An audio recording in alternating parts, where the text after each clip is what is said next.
देख रहे हैं headlines daily HD news. Indore के सोनम रघुवंशी द्वारा पति राजा रघुवंशी को हनीमून के बहाने शिलांग लिजवाकर उसकी हत्या करने का मामला देश भर का सबसे चर्चित मामला बन चुका है। बेवफा कातिल सोनम ने पति की हत्या तो की ही, किंतु इसके साथ ही उसने भाई बहन के पवित्र रिश्ते को भी कलंकित कर दिया। बताया जा रहा है कि सोनम अपने पिता की प्लाईवुड फैक्ट्री में बिलिंग संबंधी काम करने वाले अपने से 5 वर्ष छोटे राज कुशवाहा को राखी तक बांधती थी।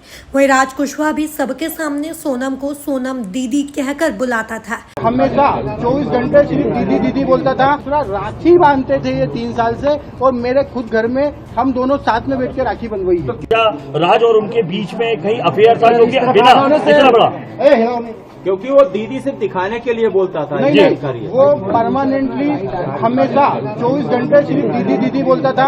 ये कि उसके राज की जो घर वाले हैं, उसकी बहन माँ वगैरह, वो भी यही बयान दे रहे हैं शायद जो मीडिया में सुना। तो दीदी ही बोलता था, और दूसरा राखी बांधते थे ये 3 साल से, और मेरे खुद घर में हम दोनों साथ में बैठ के राखी बंधवाई है। बताया जा रहा है कि कुछ वर्ष पूर्व सोनम की आर्थिक स्थिति ठीक नहीं थी और वह स्कूल की फीस तक नहीं भर पाती थी, किंतु बाप के प्लाईवुड के व्यापार ने कुछ ही समय में खासी अच्छी प्रगति कर ली और अब परिवार धनाढ्य हो गया।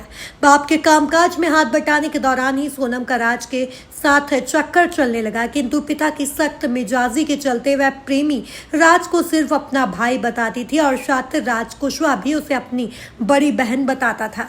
एक तो पहले मिडिल क्लास फैमिली से बिलोंग करता है, तो उसको एक मम्मी है या 2 बहनों को पालने की जिम्मेदारी है। तो मुझे लगता नहीं ऐसा कर सकता। मैं 2 साल से कंपनी में जॉब कर रहा हूँ ऑलरेडी, वो भी 2 साल से ही कर रहा है।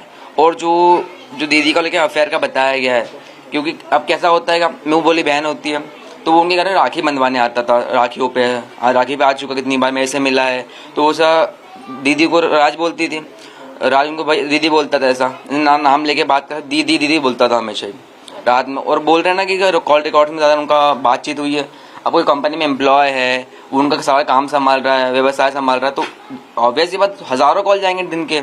तो ये बात बहुत गलत है कि उनको सा प्रेमी बताया जा रहा है। एक दूसरा तथ्य अभी सामने आ रहा है कि 23 मई को जब राजा रघुवंशी की हत्या हुई, उसके पहले मोबाइल फोन पर सोनम की सास द्वारा जब उसे 11 के व्रत की बात कही गई, तो उसने कहा कि मैं घूमने फिरने के चक्कर में अपनी 11 नहीं तोड़ूंगी।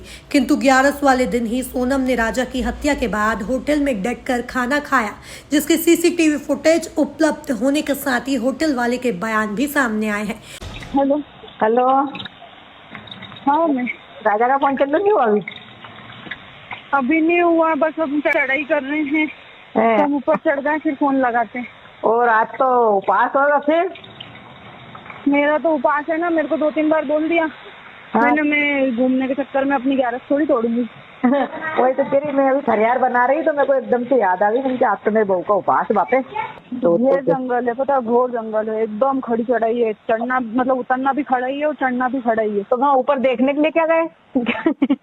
इस प्रकार सोनम जैसी लड़की ने राखी जैसे पवित्र रिश्ते के साथ ही 11 जैसे पवित्र पर्व का भी अपमान किया। वहीं शादी के पूर्व राजा रघुवंशी की मां द्वारा सोनम रघुवंशी की मां को सोनम और राजा को एक साथ टॉकीज में फिल्म देखने जाने के लिए जब कहा गया, तब सोनम की मां ने कहा कि हमारे संस्कार ऐसे नहीं है कि शादी के पहले लड़की पति के साथ फिल्म देखने चली जाए। हालांकि सोनम के संस्कार उक्त घटनाक्रम से साफ दिखाई दे रहे हैं कि वह कितनी असंस्कारी लड़की थी।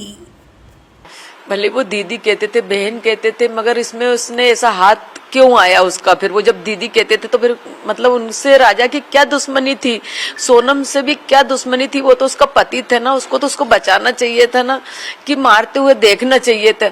मेरा सवाल यही उठ रहा है कि सोनम मारते हुए कैसे देख सकती, तो फिर उसने देखा क्यों?